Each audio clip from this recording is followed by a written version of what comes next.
Howdy, everyone, and welcome back to Butt Chug Shorts. This is episode 29. Don't worry, episode 28 is coming soon. It's already in the can. Producer JT has taken care of that, so it will be up, but just we're out of order right now. I am your host for episode 29, the 6'2" funny guy, Matt, and today we are going to be drinking Ballast Point's White Wine Sour Wench. This is the 2018, so the bottle is a little bit different. If you go to ballastpoint.com, you'll notice that the Trade Street collection is a little bit different. The artwork is more subtle and subdued. I like this a lot better than the current iteration of their Sour Wench series. So this is definitely a series. This specific one, again, is a white wine, barrel aged. It comes in at 7.1%, and this is blackberries that are aged in Chardonnay and Sauvignon barrels. So it's beer that's aged, a fruit beer that's aged in Sauvignon and so wine barrels in Chardonnay. So we'll just go with a crack. Today I've got Molnir with me, one of my favorite openers that I own. Oh wow, it is very dry but very fruity. It carries that Chardonnay wine smell. Again, brewed in 2018, so it's got about a 2-year age on it. This is fantastic. This is super dry. Typically, I like my sours. Sorry about that. Typically, I like my sours a little more fruity than dry, but this is an excellent pairing between wine and like a Berliner Weiss or a Tartar beer. It's technically classified as a wild ale. And I see that a little bit. The 7% is very forgiving. It's definitely got that dry, like white wine finish, which is super crazy, but very desirable. I like this beer, so hopefully my reaction says as much. Again, Ballast Point put the koozie on this beer. So a little bit about Ballast Point. You can find out more information about them at ballastpoint.com. Super creative URL. Also, check out their wiki page. And the reason why I wanted to do this Ballast Point beer is yesterday I was driving around, and if you watched episode 83 of the Butt Chug podcast, we did a Butt Chug After Dark. We did a Saturday edition where none of us had anywhere to go. We were all separated and just had a fun time just drinking a 6-pack of beer. So each of us doing 2 different beers and just talking about it. So I was driving around, dropping beers off to the guys. At a socially accepted, I'd put it on the ground and they would come retrieve it. And I went over to Chuggalo Aaron's house because he had a box of sours that he wanted to give to me. And this is by far one of the most desirable beers in there because Chuggalo Aaron and Chuggalo Krina don't drink sours. So I get imparted all of the sours that they're gifted for the events that they run. This is a terrific beer. So I said that I was going to do most of these as beer shorts and that he would be able to see them really soon. But back to Ballast Point.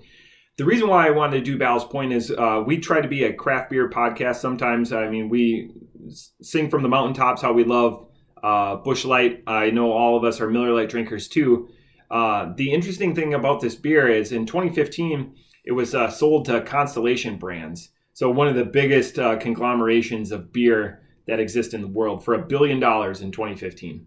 And that was 2.5 times the valuation approximately of what the Ballast Point name was worth at that time.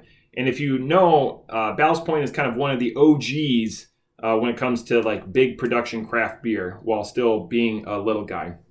The interesting thing about Ballast Point too is their 6-packs would always sell for $15 to $16 to $18 depending on where you get your finer beers. So they were charging more for their product, but they were still doing really well. So again, that's kind of the recipe for success that, what's that spin bike that's really popular right now.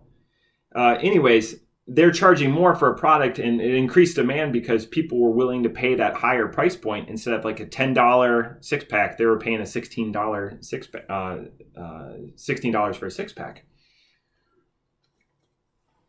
Well, anyways, after they were run into the ground by Constellation, they were just sold again this last December to Kings and Convicts out of Chicago for under $100 million. So they went from $1 billion in 2015. The valuation at that time was, 400 million or whatever. It definitely wasn't $1 billion, because the big guys wanted to take a bite out of the craft beer scene that was taking a bite out of the big beer product sales. So after they sold them to a much smaller, again, Kings and Convicts, I didn't even heard of them until they made this purchase.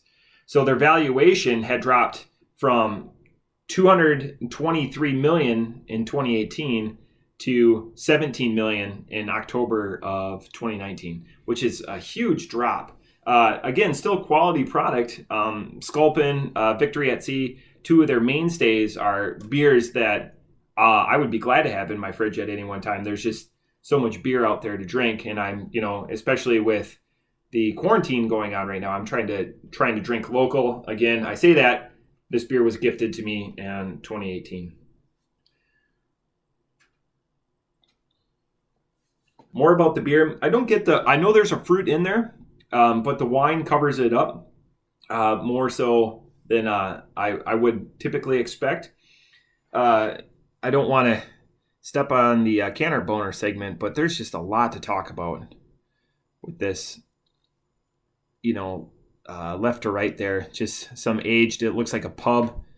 And, that sour wench, look, wearing her finest wedding garb.